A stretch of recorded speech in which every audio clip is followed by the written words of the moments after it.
Ayon sa post na ito sa website ay sinasabi ng sumulat na siya ay isang miyembro at senior officer ng military intelligence ng China at siya ay malapit sa mga matataas na pinuno ng organisasyon. Mayroon siyang access sa mga sensitive at highly classified na mga impormasyon tungkol sa nangyayari sa paligid. Nalingid sa kalaman ng mga tao ay isa itong top secret, kung kaya walang sinuman ang dapat makaalam kundi ang mga nasa organisasyon lamang. Mayroon din siyang access sa mga kagamitan na tanging ang mga naatasan lamang at may katungkulan ang pwedeng gumamit. Nakasaad sa kanyang sulat na gusto umano ng komite ng China Communist Party na ipapasailalim ang Hong Kong sa kanilang kontrol. Subalit, kinundina ng mga mamamayan doon ang panukala, kaya sila ay nag-alsa at nagrally noong nakaraang taon.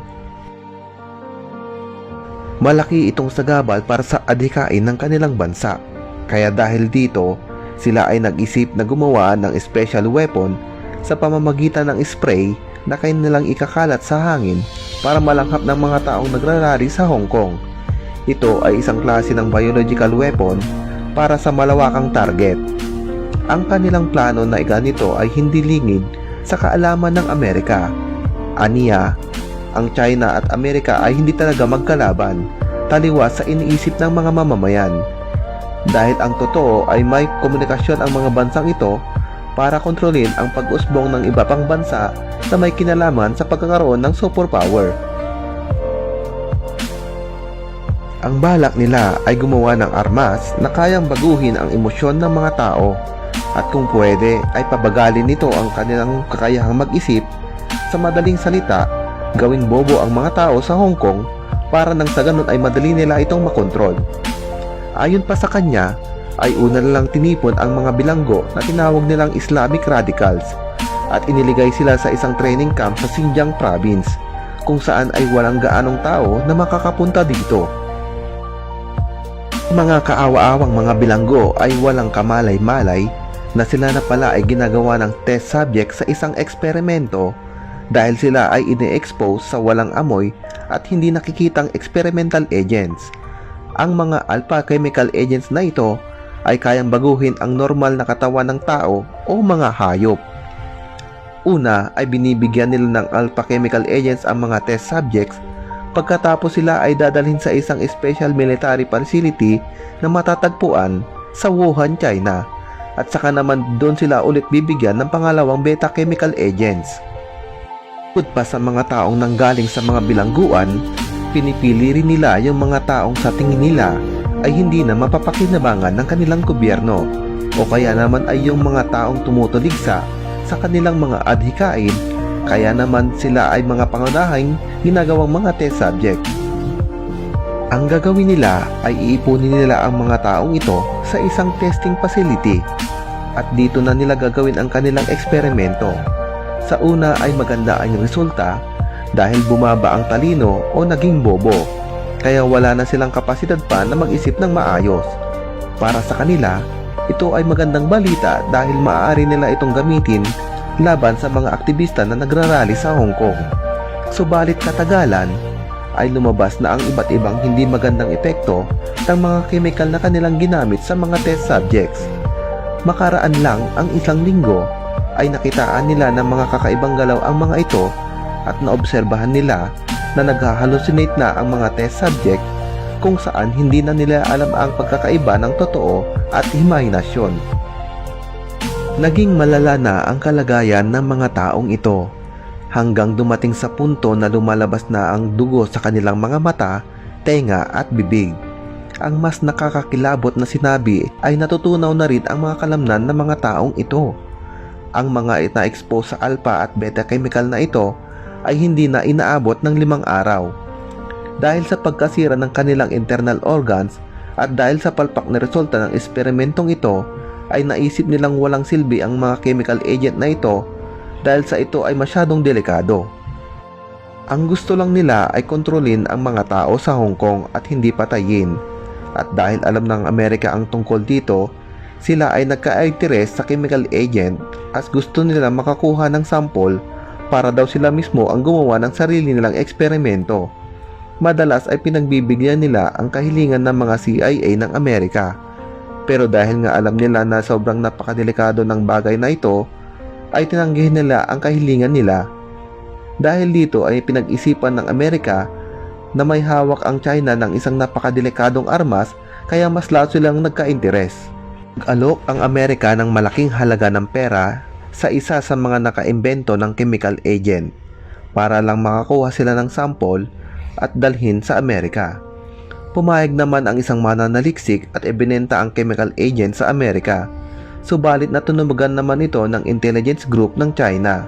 Kaya naabutan nila ang abutan at bigayan ng pera para sa chemical agent, at ayon pa sa kwento, nagkaroon daw ng shootout at may mga taong namatay. Ngunit sa huli ay nakatakas ang nagtraidor nilang kasama. Ang masama pa nito ay nabasag ang pinaglalagyan ng chemical agent at tumapon sa lupa o sahig. Dagdag pa niya ay naganap ang shootout sa Wuhan, China sa Wild Animal Market, kung saan dito ay unang lumabas na balita na dito nagsumula ang coronavirus, na sinasabi ng tagapagsalaysay na hindi naman talaga ito nangyari, kundi ito ay isang cover-up lamang. At sa puntong ito, sinabi rin niya na maaring iniisip natin na hindi ito totoo o fake news lamang ang nangyari, o baka rin naman may mga nag-iisip na kung totoo ang kwento ay bakit niya ipopost sa internet.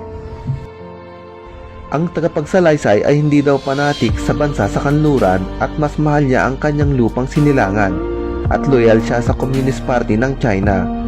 Dahil sa milyon-milyon ng kanyang mga kaibigan ang tulungan ng kanilang bansa, sinabi rin niya na tao lang siya at higit sa lahat ay mayroon din siyang asawa at anak.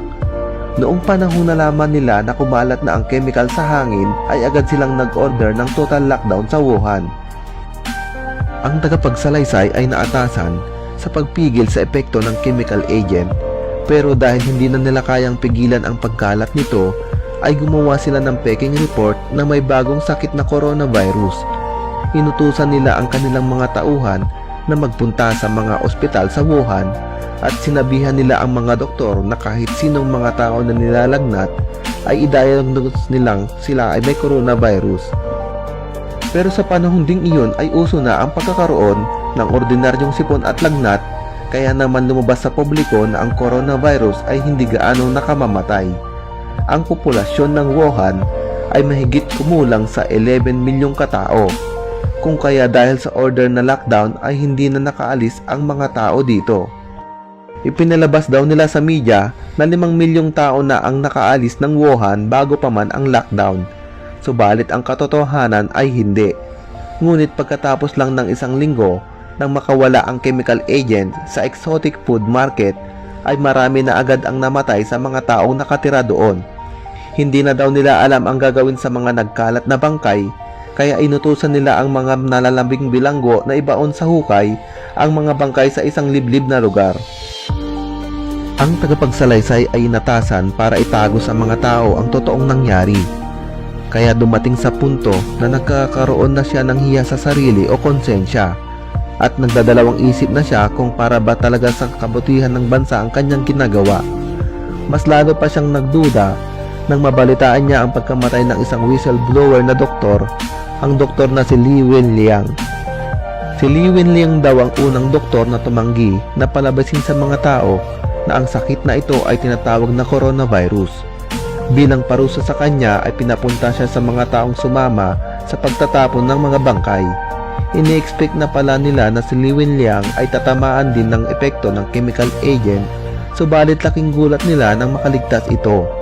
Isang sarhento ang naatasan para magpunta kay Li Wenliang, at siya ay tinurukan ng kombinasyon ng heroin at mercury na siyang naging dahilan ng pagbagsak ng kanyang baga, at agad naman niya itong ikinamatay. At pagkatapos, pinalabas nila na ito ay dahil sa coronavirus. Naisip ng tagapagsalaysay na ayos lang naman na gumamit ang kanilang bansa ng kamay na bakal para sa ikabubuti ng lahat, subalit ang patay ng doktor na si Li Wenliang ay mali. Kilala niya kasi na si Li Wenliang ay mabait at mahabagin sa kanyang kapwa.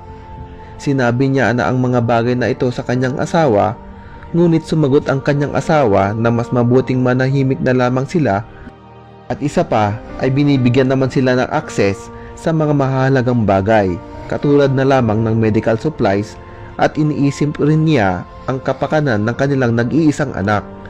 Hindi naglaon ay parang apoy na mabilis na kumalat ang epidemya kapalit ang pagkamatay ng milyong-milyong tao. Ang sabi sa media ay 2% lang ang chance ng tao. Ang sabi sa media ay 2% lang ang chance ng tao na mamamatay na naepektuhan ng chemical agent. Subalit ang totoo ay 100% na pagkamatay daw ang dulot nito. Wala rin daw sapat na proteksyon ang makakabigil dito kahit face mask o sanitizer na mabibili sa butika. Dagdag pa niya na ang ospital na mabilis ang ipinagawa ng China sa loob lamang ng 8 araw ay hindi naman talaga ospital kundi ito ay isang prod lamang dahil ang totoong adhikain nito ay gawing top secret facility. Kahit walang available na protection supplies sa mga butika ay nasusupply naman sila ng special protective mask mula sa biomedical warfare kung saan ito ay ginawa sa pamamagitan ng advanced technology. Bukod tanging sila lang na mga napili ang may access sa mga gamit pang medical na ito. Ang sinasabing maskara na ito ay hindi rin totally safe dahil ma-expiration ang effectiveness nito kapag ito ay ginagamit. Minsan ay tinawag siya ng kanyang senior officer para siya ay pumunta sa isang ospital sa Wuxinshan. Pagkatapos niya doon ay para naman normal ang itsura nito sa labas. Subalit pagpasok niya sa loob ay nakita niya ang napakaraming kama na hinihigaan ng mga nasa unang stage ng naepektuhan ng chemical agent na ito. Sari-saring iyakan at palahaw ang naririnig niya sa mga taong nakakaramdam ng sakit, pero lahat ito ay simula pa lamang. Sumunod siya sa isang tao na tinawag niya sa pangalan na Corporal Meng. Nagtungo sila sa mas loob na bahagi ng pasilidad at doon niya nakita ang mas malalang sitwasyon kaysa unang nadaanan niya kanina. Ang seksyon na ito ng kanilang kinaroroonan ay ang middle section ng pasilidad na iyon. Dito sa lugar na ito ay madilim ang paligid at nagkalat ang mga taong nasa pinakamalalang yugtuna ng chemical agent, kung saan ay malayang naglalakad ang mga biktima dito pero wala na sila sa matinong pag-iisip. Maliban doon ay may mga taong nagbabantay sa kanila na nakaitim na uniforme na mula sa secret unit ng military police na hindi niya kabisado. Kita rin niya na pinapahirapan pang lalo ng mga gwardiya ang mga biktima sa pamamagitan ng pagsipa o pagsampal sa mga ito. Kitang-kita sa ekspresyon ng mga gwardiya na nag-i-enjoy sila sa kanilang ginagawa o pananakit sa mga biktima. Pagkatapos nito ay nagpatuloy pa sila sa paglilibot sa lugar hanggang sila ay makarating sa sentro ng pasilidad na iyon. Laking gulat niya sa kanyang nasaksihan dahil tumambad sa kanya ang libong-libong katawan na nakatambak lamang doon. Bukod dito ay may nakita siya na daanan sa gitna ng mga bangkay na ito at nang ito ay kanilang binagtas ay umabot sila sa sentro ng pinakasentro ng lugar na iyon. Nakita niya na pilit pinagtatrabaho ng mga nakaitim na gwardiya ang mga may sakit. Binubuhat o hinihila ng mga ito ang mga nagkalat na bangkay papunta sa pinakagitnang bahagi kung saan ay nandoon ang isang malawak na apoy. Makita niya ito, siya ay nabigla kaya naman agad siyang nagpunta sa toilet at doon ay nagsusuka siya dahil sa kanyang hindi kanais-nais na nakita. Paglabas naman niya sa pinto ay nakita niyang nakatayo si Corporal Meng at ang ekspresyon ng mukha nito ay walang emosyon. Nakita niya sa mga mata nito ang pang-aalipusta. Matapos ang lahat ng ito ay umuwi na siya at binasa niya ang kanyang mga mensahe tungkol sa mga update at hakbang ng kanilang.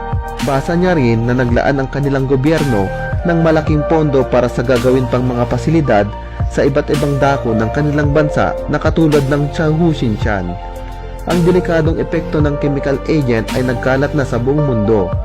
Mabuti na lamang daw at nagkasundo ang kanilang gobyerno at iba pang mga bansa kabilang na ang Amerika at magpapanggap silang ang dilubyong ito ay dahil sa tinatawag na coronavirus.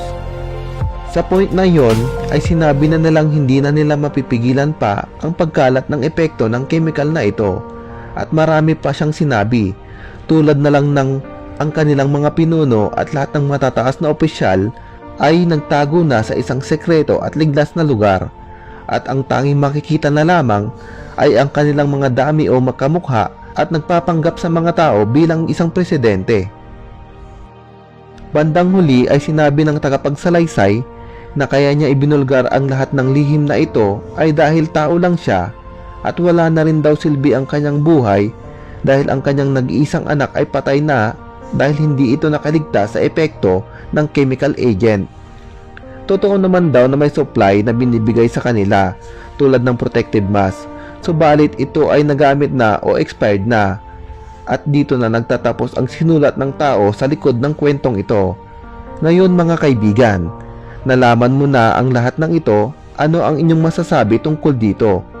Maaaring maniniwala kayo at maaari din naman na hindi. Mag-comment lang kayo sa ilalim at i-share nyo ang inyong opinion tungkol dito.